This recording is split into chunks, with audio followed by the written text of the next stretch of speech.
समय हमेशा चलता रहता है, कभी रुकता नहीं। यदि आज बुरा समय है तो कल अच्छा होगा।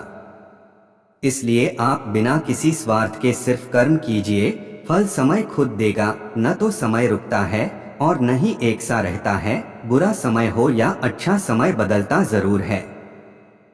आज बुरा है तो कल अच्छा, और अच्छा तो फिर बुरा समय जरूर आएगा।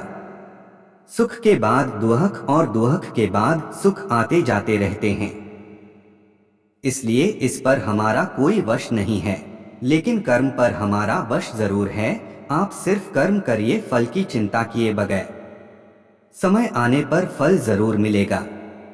जो अहंकार से मोहित हो जाता है वह सोचता है मैं करता हूँ। जो अज्ञानी व्यक्ति होता है वो यह गलतफहमी पाल लेता है कि मैं करता हूँ, सभी कार्य मेरे द्वारा किए जा रहे हैं। ऐसा जान उसमें अहंकार घर कर लेता है। परंतु इस सृष्टि में जो भी हो रहा है वो तो प्रकृति द्वारा किए जा रहे हैं। अज्ञानता के कारण व्यक्ति में जो मैं का अहंकार जन्म ले लेता है तो उसका पतन होना निश्चित है। मैं किसी का भाग्य निर्माण नहीं करता, हर व्यक्ति अपना भाग्य स्वयं बनता है। श्री कृष्ण कहते हैं कि वो किसी के भी भाग्य के निर्माता नहीं है, व्यक्ति खुद ही अपना भाग्य लिखता है। आप जैसा बीज बोएंगे आप वैसी ही फसल ही काटेंगे। आप जैसा कर्म करेंगे आपको वैसे हैं परिणाम मिलेंगे। यदि विद्यार्थी मन लगाकर पढ़ाई करेंगे तो परीक्षा में सफल होंगे। इसलिए हर व्यक्ति का भाग्य तभी बदलेगा जब वो ऐसे कर्म करेगा।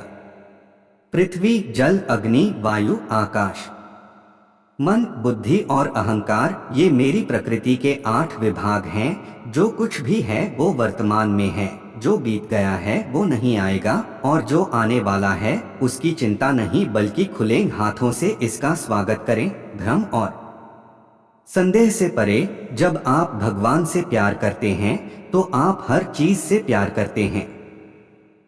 मन उन लोगों के लिए दुश्मन की तरह काम करता है जो इसे नियंत्रित नहीं करते हैं, और जिसने अपने मन को जीत लिया है उसके लिए मन सबसे अच्छा मित्र है। क्रोध में इंसान भ्रमित हो जाता है और भ्रम से बुद्धि व्यग्र हो जाती है, और अपने गलत फैसले के चलते जो कर्म में अकर्म देखता है और अकर्म में कर्म देखता है वह मनुष्य में बुद्धिमान होता है। आप केवल कर्म के हकदार हैं, उसके फल के कभी नहीं। मनुष्य अपने विश्वास से निर्मित होता है, जैसा वह मानता है वैसा ही वह है। आत्मा विनाश से परे है, कोई भी उस आत्मा का अंत नहीं कर सकता जो अनंत है। खुशी मन की एक ही अवस्था है जिसका बाहरी दुनिया से कोई लेना देना नहीं है। यांत्रिक अभ्यास से बेहतर है ज्ञान, ज्ञान से बेहतर है ध्यान।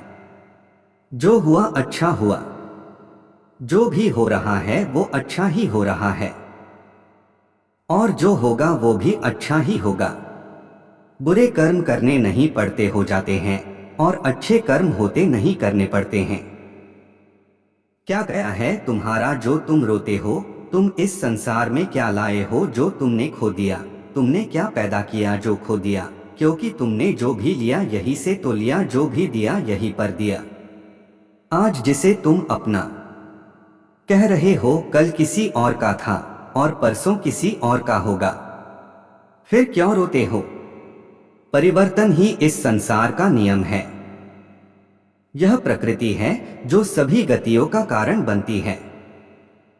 अहंकार से मोहित मूर्ख उस धारणा को धारण करता है जो कहती है मैंने किया। गर्मी और ठंड, सुख और दर्द की भावना इंद्रियों के अपनी वस्तुओं के संपर्क के कारण होती है। वे आते हैं और चले जाते हैं चिरकाल तक। आपको उन्हें स्वीकार करना चाहिए। पूर्ण लगन के साथ अपना कार्य करो, लेकिन उसके फल की इच्छा मत करो, क्योंकि जब आप फल की इच्छा करते हैं तब कहीं न कभी आप अपने कार्य में पूर्ण रूप से समर्पित नहीं हो पाते।